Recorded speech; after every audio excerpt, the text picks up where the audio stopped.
O Brasil é exatamente a bola da vez. Então eu tenho dito para os meus companheiros, se a gente não aproveitar esse momento histórico de um cara que tem sorte que está governando esse país e aproveitar essa sorte para transformar esses belos sonhos em realidade, nós efetivamente não somos nada. E eu sou muito otimista, porque eu pensei, um dia eu quero que vocês me convidem, Jeff, para discutir um pouco a questão da indústria brasileira, da questão do aço. Porque o nosso problema não é só a importação da China, que é grave. O nosso problema é que a nossa indústria parou de crescer. O nosso problema é que, quando eu deixei a presidência em 2010, esse país vendia 3.800.000 carros por ano, e quando eu voltei, estava vendendo apenas 1.800.000. Metade do que vendia em 2010. E assim vale para amplos setores da sociedade. Qual foi o plano habitacional de casas populares que houve nesse país? A indústria naval que acabou, a indústria de sonda, de plataforma, tudo isso acabou. E tudo isso era aço. E ainda mais que é preciso fazer uma reunião intersetorial, porque muitos setores vêm aqui se queixar. Quando vocês forem embora, vai ter setor se queixando. Pô, presidente, só atendeu o pessoal do aço, que foi dizer que está importando da China, mas o aço dele está muito caro. Porque toda moeda tem duas faces. Então, veja, eu peguei a presidência desse país em 2003, eu resolvi retomar a construção de ferrovia. Esse país não produzia 1 metro de trilho. Esse país não tinha mais engenheiro ferroviário, não tem mais engenheiro naval.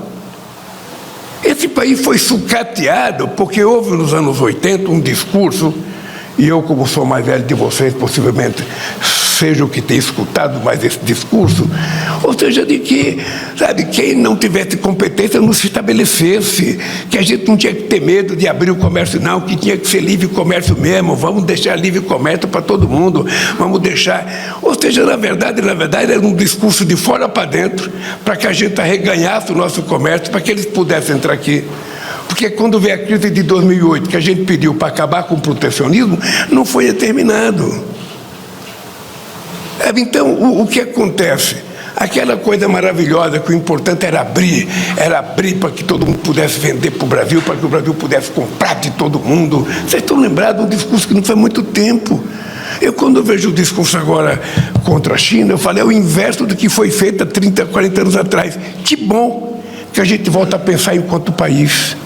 Que bom que a gente volta a acreditar de que é necessário um Estado, não um Estado empresarial, mas um Estado capaz de ser indutor do desenvolvimento do país.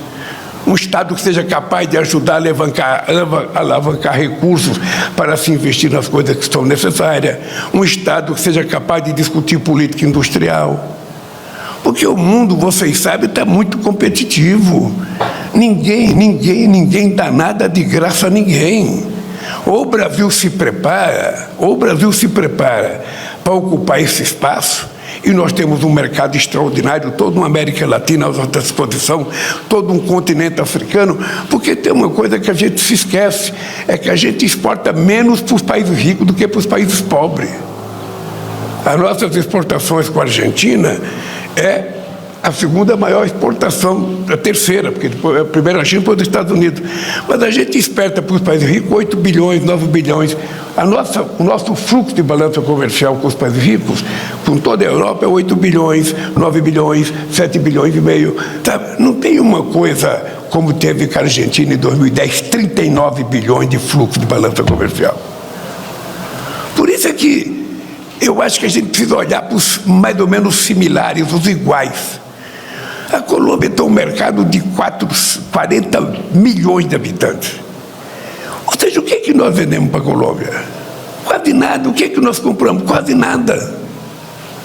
Porque nós precisamos ser mais desaforados. Vocês estão lembrados que quando eu indiquei o Furlan para ser ministro da indústria do comércio, eu dizia, Furlan, eu quero que você seja um mascate. Eu quero que você coloque as coisas do Brasil embaixo do braço e saia para vender. porque o Brasil precisa mostrar. E veja o que aconteceu nesses 16 meses. Além da gente anunciar o PAC, a indústria automobilística já anunciou investimento de 130 bilhões, dos quais 124 até 2028 e o restante até 2033. Vocês estão anunciando 100 bilhões agora. A semana que vem vai ter mais um setor anunciando mais uns 100 bilhões agora. Sabe? O setor energético está anunciando tantos bilhões que eu quero acreditar que seja verdade, que vai gerar os empregos. O Aloysio Mercadante está no otimismo muito grande que é a recuperação do BNDES, porque o BNDES, há 4 anos atrás, era utilizado para devolver dinheiro para o Tesouro. E nós achamos que o papel do BNDES não é dar dinheiro para o Tesouro. O papel do BNDES é fazer com que, sabe, tenha política de investimento, de contratação de contrato com as empresas, para fazer a economia voltar a crescer, para financiar a indústria com juros de longo prazo, que não pode ser o juro que se cobra hoje. Então esse país está pronto. Outra vez ele está pronto. Agora nós precisamos acreditar que é possível fazer essas coisas. Vamos ver o que aconteceu. Vocês sabem quantos mercados foram abertos nesses 15 meses para exportação dos produtos agrícolas brasileiros? 106 novos mercados em apenas 15 meses. Nós estamos vendendo até coisa que não temos, de tanto que as pessoas acreditam que a gente tem. Então, se as pessoas acreditam em nós, por que nós não acreditamos em nós? Por que nós não fazemos a indústria automobilística voltar a crescer?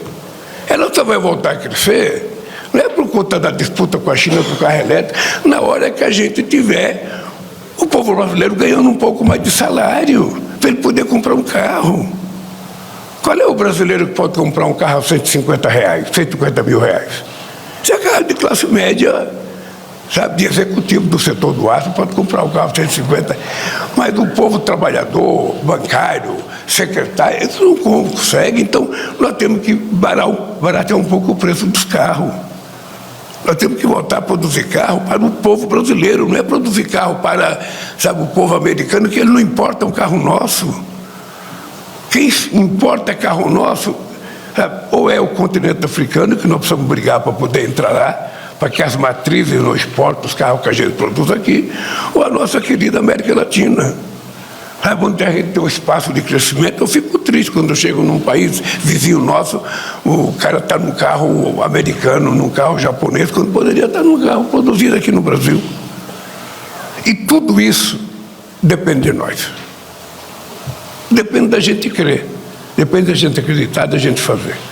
Então eu vou terminar, primeiro agradecendo a vocês o anúncio do investimento. Eu acho que esse país está precisando de muita notícia boa, porque esse país está vivendo uma fábrica de produção de mentiras que a nossa geração não estava habituada a conviver. E é uma fábrica de destruição, que a gente está percebendo que está no mundo inteiro. E é não apenas contra isso, mas também contra isso, que a gente tem que ter boas notícias. Eu falo para o Alckmin, eu daqui para frente, cara, eu vou em qualquer lugar que você me contar para inaugurar uma fábrica que faça palito de fósforo.